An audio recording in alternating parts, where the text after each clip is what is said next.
Welcome. आज कक्षा 10वीं के अंग्रेजी सब्जेक्ट का दूसरा चैप्टर हम बोल सकते हैं। ठीक है, डस्ट ऑफ स्नो इसको पढ़ने वाले हैं। तो इसके क्वेश्चंस देखते हैं। Name the poet of the poem. ये जो पोएम है उसके पोएट का नाम क्या है? तो पोएट का नाम क्या है? रॉबर्ट फ्रोस्ट, जो यहाँ पर भी लिखा हुआ है। डस्ट ऑफ स्नो के पोएट का नाम क्या है? Robert frost. The poet of the poem is Robert frost. ठीक है। Second, what did the crow do. इस चैप्टर में डस्ट ऑफ स्नो में जो क्रो था उसने क्या किया था? What did the crow do. Crow ने क्या किया था? The crow perched on the hemlock tree. Pursued मतलब उसकी स्थिति कहाँ थी? हेमलॉक ट्री पर थी। Small particles of snow. Snow के जो स्मॉल पार्टिकल्स थे, छोटे छोटे, फेल। फेल मतलब गिरे किसके ऊपर? पोएट के ऊपर। तो कौवे ने क्या किया था? पर्स्ड था, बैठा हुआ था हेमलॉक ट्री पर, और उसने अपनी बॉडी को थोड़ा शुक किया, है ना, मूवमेंट किया, जिससे क्या हुआ? स्मॉल पार्टिकल्स जो थे स्नो के वो किसके ऊपर गिरे? पोएट के ऊपर गिरे। तीसरा question, where was the poet standing. Poet कहाँ पर स्टैंडिंग है, मतलब कहाँ पर है इस चैप्टर में, डस्ट ऑफ स्नो में? The poet was standing under a hemlock tree. मतलब हेमलॉक ट्री के अंडर है कौन? पोएट। इस चीज को आपको ध्यान रखना है। क्रो कहाँ है? हेमलॉक ट्री पर है। और पोएट कहाँ है? अंडर है हेमलॉक ट्री के। क्लियर? एक ट्री है, पोएट कहाँ है? उसके नीचे है बैठा हुआ, और क्रो क्या है? पेड़ पर है। इस प्रकार से आपको समझना है। ठीक है। What gave the poet a change of mood. और a change of mood poet को किस चीज ने दिया? मतलब पोएट का जो मूड है क्यों चेंज हुआ, क्या ऐसा हुआ? फॉलिंग डस्ट ऑफ स्नो, जो गिरती हुई डस्ट है ना स्नो की, मतलब जो पार्टिकल्स है स्नो के गिरते हुए, gave the poet a change of mood. उस चीज ने, उस इंसिडेंट ने पोएट को क्या दिया? अ चेंज ऑफ मूड। मतलब आप बैठे हुए हो, आपके ऊपर कुछ गिरा जिससे आपका मूड चेंज हो गया। मतलब आप किसी और सोच में थे, कुछ एक इंसिडेंट होने के बाद में आपकी सोच बदल गई, या आपकी सोच वहाँ पर ख़त्म हो गई। तो सेम यहाँ पर ये हुआ कि what gave the poet a change of mood. Poet को ऐसा क्या हुआ उसके साथ में कि जिससे उसका मूड चेंज हो गया? तो फॉलिंग डस्ट ऑफ स्नो, जो स्नो है वो गिरी किसके ऊपर? पोएट के ऊपर। उसका मूड चेंज हो गया। ठीक है।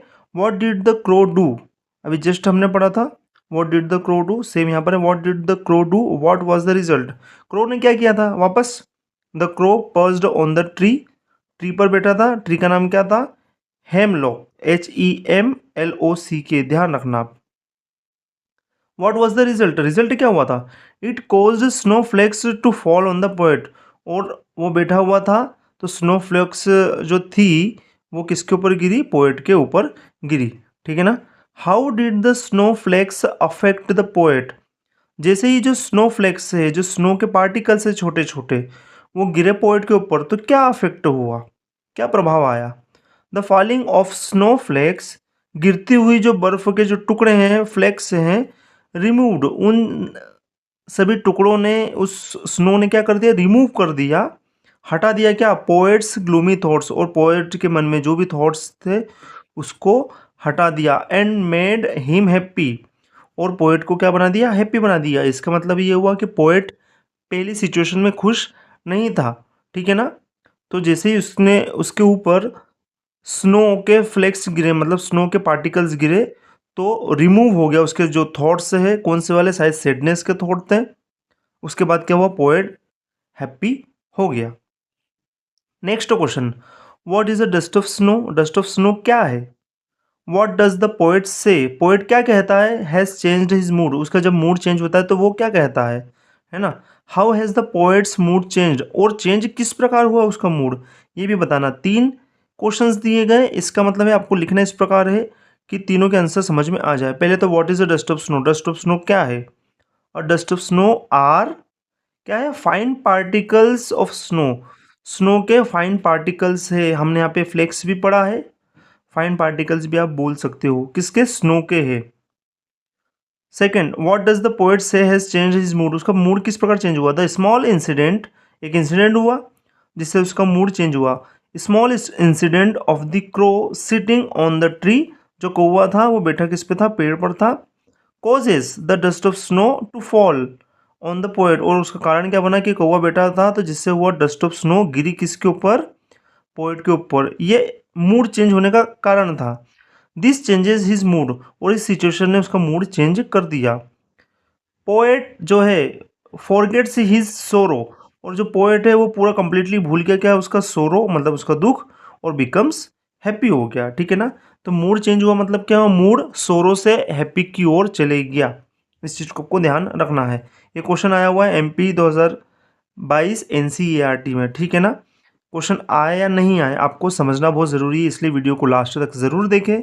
और जुड़ने के लिए लाइक कीजिए वीडियो को, शेयर कीजिए 10th वाले स्टूडेंट्स के साथ में, और सब्सक्राइब कीजिए चैनल को, और बेल आइकन भी ज़रूर दबाइए जिससे आने वाले वीडियोस आपको डायरेक्ट आपके यूट्यूब पर मिल सकते हैं। ठीक है। Next question, how does frost present nature in this poem. Frost मतलब जो रॉबर्ट फ्रोस्ट है, जो पोएट है, वो किस प्रकार प्रेजेंट करता है, बताता है नेचर को, प्रकृति को इस पोयम में। द फॉलोइंग क्वेश्चंस में help you think of an answer, और जो आने वाले जो क्वेश्चंस हैं जो दिख रहे हैं ये आपको हेल्प करेंगे सोचने में आंसर्स के बारे में। तो पहले पढ़ते हैं फिर इसका आंसर्स देंगे हम। What are the birds that are usually named in poems. कौन कौन सी बर्ड्स है जो अधिकतर नेम किए जाते हैं, उनका नाम लिया जाता है पोएम्स के अंदर, ये पहला क्वेश्चन है। दूसरा, do you think a crow is often mention in poem, क्या आपको लगता है कि कौवे को ज़्यादातर पोएम में लिया जाता है, स्टोरीज में लिया जाता है। Third, what images come to your mind when you think of a crow, और कौन सी इमेजेस आपके दिमाग में आती है जब आप कौवे के बारे में सोचते हो। ठीक है। तीनों क्वेश्चन से एक एक करके इसका आंसर देंगे।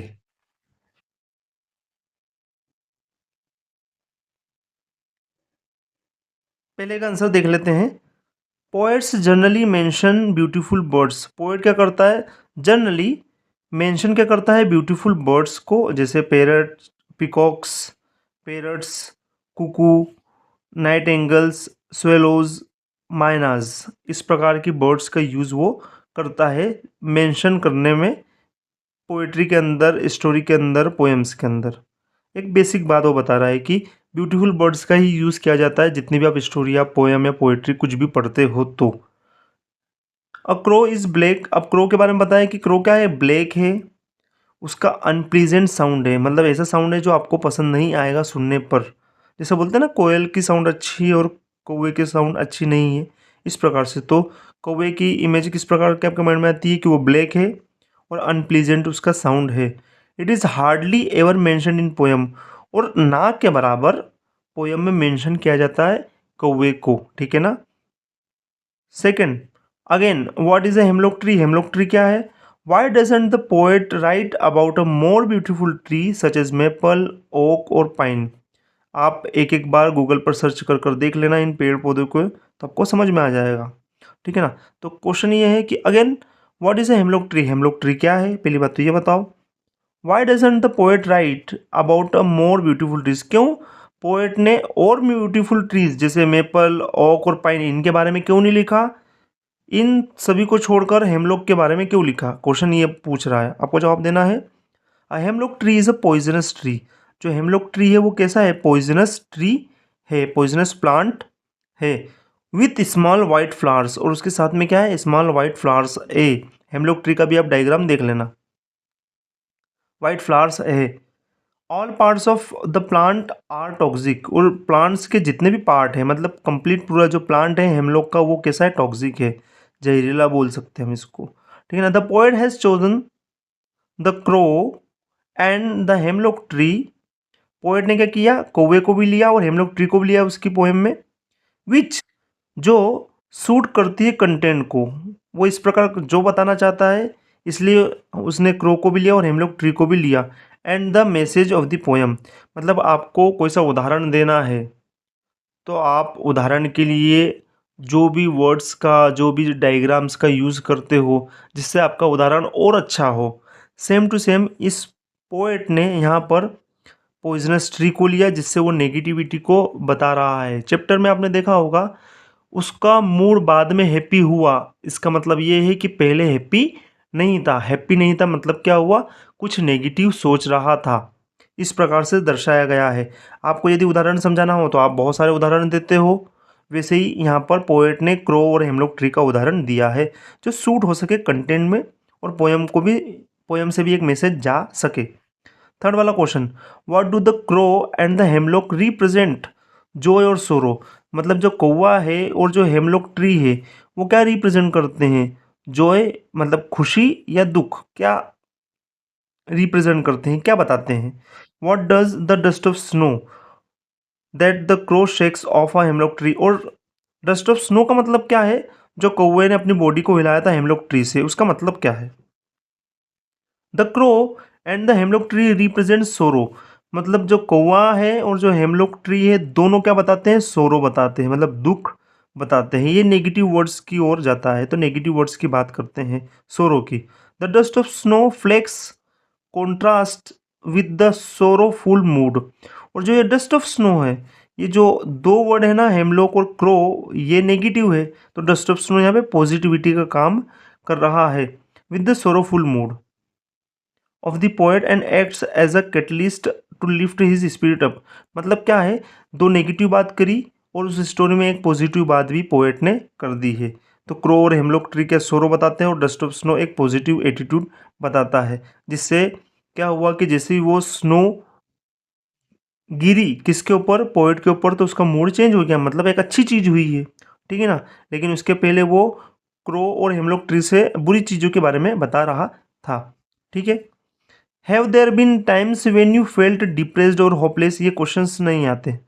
ये आपसे पूछ रहा है कि क्या आप कभी डिप्रेस हुए हो और कभी होपलेस हुए हो, तो सबकी अलग अलग कहानियाँ हैं, इसलिए इसको नहीं पढ़ते हैं, ठीक है ना। वापस आ गया, what do the crow and hemlock represent in the poem. अभी जस्ट बताया क्रो और हेमलॉक क्या है, क्रो और हेमलॉक क्या है, सोरो को बताते हैं, तो ये क्वेश्चन हमने जस्ट अभी पढ़ लिया, एमपी 2024 की बात बता रहा है ये। Next question, where was the poet, poet कहाँ है या कहाँ था, व्हाट हैपन टू हिम, और उसके साथ क्या हुआ था। तो poet was under a hemlock tree, just पहले वाले क्वेश्चन में बताया था कि पोएट कहाँ पर है, हेमलॉक ट्री के अंडर में है, मतलब नीचे है, उसके नीचे बैठा हुआ है, शायद उसकी स्थिति बताई नहीं मेंशन किस जगह पर, लेकिन नीचे है, मतलब पेड़ बहुत बड़ा है तो उसके नीचे है, ठीक है ना। और कौवा कहाँ है, उसके ऊपर है, पेड़ पर, किसी डगाल पर, शाखा पर, ठीक है। तो where was the poet, poet क्या है, under a hemlock tree, he was in a sad mood, और पोएट किस मूड में है, सैड मूड में है। It had been snowing and it was very cold, snow भी गिर रही थी और कोल्ड भी था उस एरिए में, ठीक है ना। The crow perched on the tree and caused snow dust, अपनी बॉडी को मूवमेंट किया उसने, जिससे क्या हुआ, स्नो की डस्ट गिरी किसके ऊपर, पोएट के ऊपर। This changed the poet's mood from sad to happy, और इस सिचुएशन ने, इस इंसिडेंट ने पोएट का मूड कैसा कर दिया, सैड से हैप्पी की ओर कर दिया, मतलब पहले सैड था उसका मूड, उसके बाद में हैप्पी का मूड हो गया, ठीक है। ये क्वेश्चन हो गया। अब what is the poet trying to convey through the poem dust of snow, dust of snow chapter से वो क्या बताना चाह रहा है। ये सेंट्रल आइडिया भी हो सकता है, मैसेज भी हो सकता है, कुछ भी हो सकता है। The poet is trying to convey that nature's objects always can teach us something, मतलब नेचर में जो जो प्रेजेंट है वो कुछ ना कुछ हमें सिखाते हैं।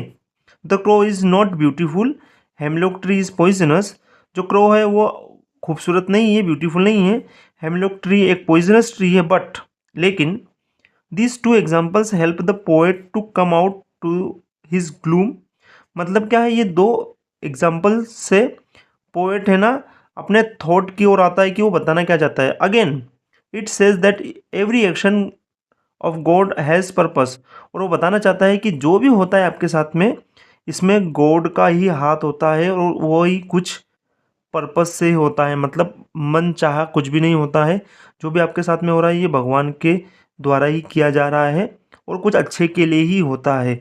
ये मैसेज दे रहा है कौन सा चैप्टर, डस्ट ऑफ स्नो, मतलब जो भी हुआ वो अच्छे के लिए ही हुआ, जैसे पोएट सैड मूड में था तो अब हैप्पी मूड में चले गया, तो ये अच्छा ही हुआ उसके साथ में, ठीक है ना। इस प्रकार से मैसेज कन्वे करता है। How is the poem dust of snow different from other nature poems, मतलब जो डस्ट ऑफ स्नो पोएम है वो दूसरी नेचर वाली पोएम्स से कैसे डिफरेंट है, ये आपसे पूछ रहा है, ठीक है। अ पोएट की बात करेंगे तो Wordsworth, Shelley, Keats have written poem of different objects. मतलब ये बोल रहा है कि जो दूसरे राइटर्स हैं, है ना, उन्होंने डिफरेंट ऑब्जेक्ट्स को यूज़ किया है, जैसे नेचर की बहुत सारी चीज़ों को यूज़ किया हुआ है, बर्ड्स को, सीजन्स को, नेचुरल फिनोमिना, मतलब नेचर में जो जो प्रेजेंट है उन सबको यूज़ किया इन सभी राइटर्स ने। लेकिन डस्ट ऑफ स्नो डिफरेंट है क्योंकि मेंशन किया अगली क्रो, एक बेकार सा क्रो को, हार्मफुल हेमलॉक ट्री, और ये टेल्स करता है कि हाउ इनसिग्निफिकेंट इवेंट चेंजेस इस मूड, और ये भी बता रहा है कि बेकार से बेकार स्थिति भी आपका मूड चेंज कर सकती है। ऐसा नहीं है कि अच्छा करने पर ही अच्छा होता है, कुछ बुरा करने पर भी आपको सबक अच्छा ही मिल सकता है, इस प्रकार से बोल रहा है। जैसे यदि किसी को समझ नहीं आता है कि गाड़ी तेज़ नहीं चलाना चाहिए तो होगा क्या, कभी ना कभी एक्सीडेंट होगा, और फिर उसे पता चलेगा कि हाँ, गाड़ी तेज़ चलाने से एक्सीडेंट होता है, मतलब हुआ गलत काम, बॉडी को नुकसान हुआ, लेकिन उससे एक सीख भी उसको मिल गई। ठीक है ना, इस प्रकार से ये चैप्टर बताना चाह रहा है। अब ये समरी की बात करी है, तो इतने चैप्टर समझने के बाद में आप समरी आराम से लिख सकते हो, ये मैसेज क्या बता रही है स्टोरी, है ना। तो ये हुआ आज का चैप्टर डस्ट ऑफ स्नो। आप थैंक यू सो मच इस चीज़ को समझने के लिए। लाइक कीजिए वीडियो को, शेयर कीजिए 10th वाले स्टूडेंट के साथ में, और ऐसे ही हिंदी में समझने के लिए चैनल को सब्सक्राइब कीजिए। मिलते हैं नेक्स्ट चैप्टर में। Okay, bye.